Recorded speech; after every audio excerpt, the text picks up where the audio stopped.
تو ایسا انسان اپنے خارج میں کسی کے تابع ہونے کی وجہ سے اس کے لیے مجاہدے کا دروازہ کھل جاتا ہے، ایسا آدمی اپنے نفس سے مجاہدہ کرنے والا بنتا ہے۔ لہٰذا دوسری چیز یہ ہے کہ ایک انسان بڑے جو علماء ہوتے ہیں، جو قرآن و سنت کے ماہرین ہوتے ہیں، جو خود بھی تقوی والی زندگی گزارتے ہیں، عبادات کا اہتمام کرتے ہیں، حلال و حرام کی تمیز ان کو ہوتی ہے، اس کا اہتمام بھی کرتے ہیں، ایسے جو علماء اللہ سے ڈرنے والے ہیں، ایک انسان ان کی مجالس میں شریک ہو، ان کی صحبت اختیار کرے، ان کو اپنی زندگی کے مسائل میں رہبر مانے اور جس طرح سے وہ بتائیں ویسے زندگی گزارے، تو یہ چیز بھی ایک انسان کے لیے تزکیے کا بہت بڑا ذریعہ ہے۔ تیسری چیز جو تزکیے کا وسیلہ، ذریعہ یا تزکیے کا طریقہ ہے، اس میں یہ ہے کہ ایک انسان خود بھی اپنے نفس کے تزکیے کی کوشش کرے۔ اسی لیے اللہ رب العالمین نے تزکیہ کرنے کے اعتبار سے انسان کو بھی مکلف کیا ہے۔ اللہ تعالیٰ نے فرمایا قد افلح من زکاہا، کامیاب ہو گیا وہ جس نے اپنے نفس کو پاک کیا، اپنے نفس کا تزکیہ کیا۔ تو معلوم ہوا کہ انسان کو تزکیہ نفس کا مکلف بنایا گیا ہے۔ ایسا نہیں ہے کہ ہم جیسے کوئی چیز کسی مشین میں رکھی جائے اور پھر وہ بن کے نکلے گی، ایسا نہیں ہے، بلکہ انسان خود بھی اس بات کا مکلف ہے کہ وہ اپنے نفس کا محاسبہ کرے، اس کا جائزہ لے، اس کی اصلاح کی کوشش کرے۔ تو انسان بھی اس چیز کا مکلف ہے کہ وہ نفس کا تزکیہ کرے۔ تو تین چیزیں ہم نے دیکھی، ایک تو یہ کہ اصلاً اللہ رب العالمین ہے جو انسان کے نفس کا تزکیہ کرتا ہے، یہ دعا کی صورت میں ایک انسان طلب کی صورت میں اللہ کی طرف متوجہ ہو سکتا ہے تاکہ اللہ تعالیٰ اس کا تزکیہ کرے۔ دو، کسی مربی، کسی عالم، کسی رہبر کے تابع ہونا، یہ کس صورت میں ہے کہ ایک انسان کسی عالم سے پوچھنے والا ہو، چھوٹی بڑی باتیں ان سے پوچھ کے اس پر عمل کرے، اسی طرح سے ان کی مجالس میں حاضر ہو اور اس ماحول سے استفادہ کرے جس ماحول میں خیر کی بات ہوتی ہے، شر سے منع کیا جاتا ہے۔ اسی طرح سے وعظ و نصیحت کی مجالس میں آدمی جائے جس کے اندر برائیوں کے بارے میں آخرت کا ڈر دلایا جاتا ہے، نیکیوں کے بارے میں جنت کی ترغیب دی جاتی ہے، نیکیوں کے فضائل بیان کیے جاتے ہیں۔ تو یہ جو چیز ہے، ان مجالس میں جو قرآن و سنت کی روشنی میں ترغیب و ترہیب اور اسی طرح سے وعظ و نصیحت کا ماحول ہوتا ہے، وہ انسان کے نفس کو تابع کرتا ہے، اس کے اندر ڈر پیدا ہوتا ہے، اس کے اندر فکر پیدا ہوتی ہے۔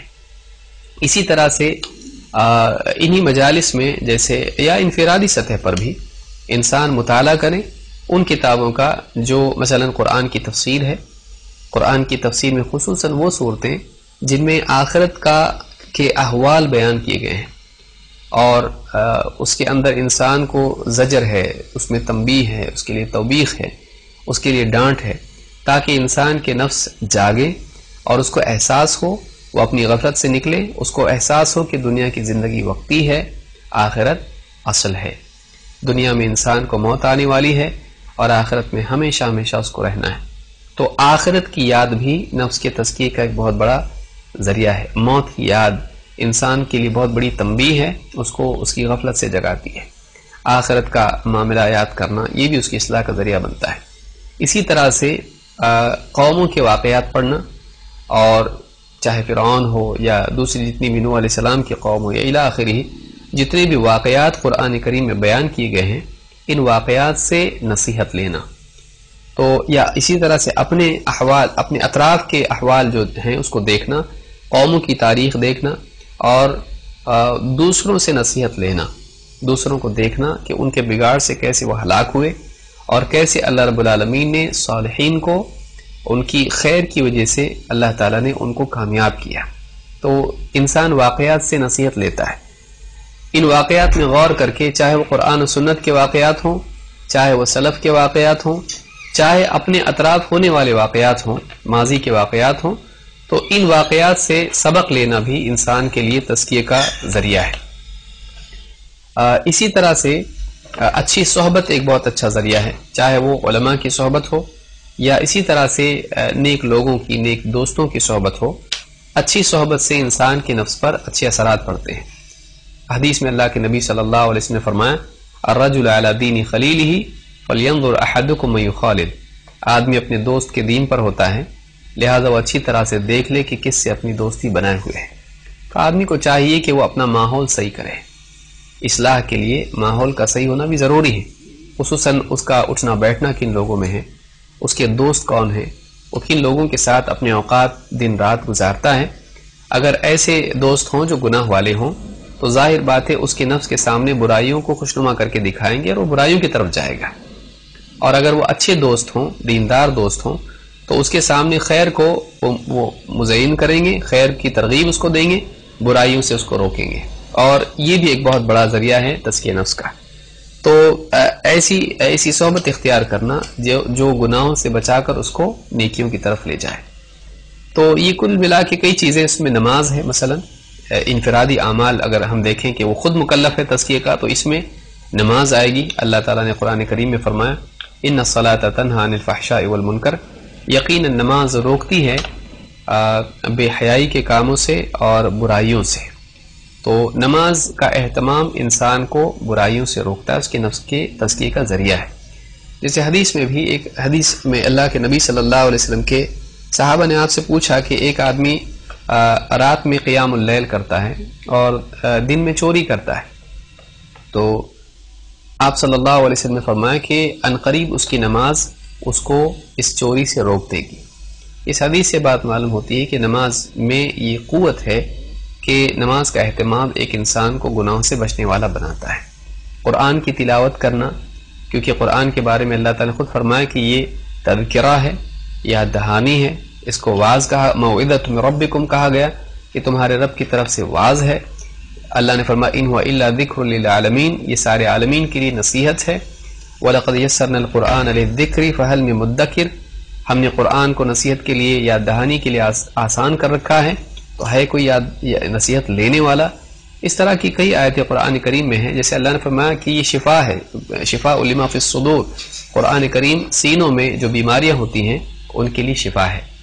تو قرآن کریم کی تلاوت اس کے فہم کے ساتھ، اس کے تدبر اور معانی کے یعنی اس کے مطالعے کے ساتھ میں، یہ بھی ایک بہت بڑا ذریعہ ہے تزکیہ نفس کا۔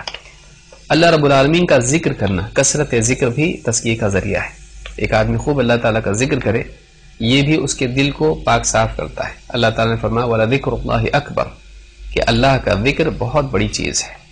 تو ذکر بھی انسان کو غفلت سے نکالتا ہے، اور شیطان جو انسان کا دشمن ہے، جو انسان کی غفلت کو دیکھ کر اس کے دل پر حملہ کرتا ہے، ذکر کے ذریعے سے آدمی شیطان سے محفوظ ہو جاتا ہے۔ تو ذکر کا بھی اہتمام کرنا چاہیے۔ اسی طرح سے روزوں کا اہتمام ہے۔ شہوتیں انسان کو مغلوب کر دیتی ہیں۔ آپ دیکھیں اللہ کے نبی صلی اللہ علیہ وسلم نے نوجوانوں کے سلسلے میں کہا کہ نوجوان نکاح کریں جو قدرت رکھتے ہیں، من استطاع منکم الباءۃ فلیتزوج، جو شہوت سے مغلوب نوجوان ہیں، اس عمر میں شہوت ویسے بھی ہوتی ہے، تو آپ نے کہا کہ تم میں سے جو استطاعت رکھتا ہے، یا معاشر الشباب من استطاع منکم الباءۃ فلیتزوج، تو جو تم میں سے استطاعت رکھتا ہے وہ نکاح کر لے، اور جس میں استطاعت نہیں ہے یا جس کے پاس معاشی معاملہ پختہ نہیں ہے، نکاح کی استطاعت اس کے پاس نہیں ہے، تو اس کو چاہیے کہ وہ روزے رکھے۔ کیوں؟ آپ نے فرمایا فَإِنَّهُ أَغَضُّ لِلْبَصَرِ وَأَحْسَنُ لِلْفَرْجِ، اس لیے کہ روزہ انسان کی نگاہوں کو جھکا دیتا ہے اور اس کی شرمگاہ یا اس کی شہوتوں کو قطع کرتا ہے، اس کی حفاظت کرتا ہے۔ تو یہ بھی ایک چیز ہے کہ ایک انسان روزوں کا اہتمام کرے، کیونکہ روزے میں انسان کو اپنے مرغوبات سے رکنے کی تربیت ہے۔ بھوک لگتی ہے، پیاس لگتی ہے، انسان روزے میں اپنے آپ کو نفس کے مطالبے کے باوجود روکتا ہے۔ تو تزکیہ نفس کے لیے وسائل ہیں، ان کے علاوہ بھی اور وسائل ہیں، آدمی کو چاہیے کہ ان کا اہتمام کرے۔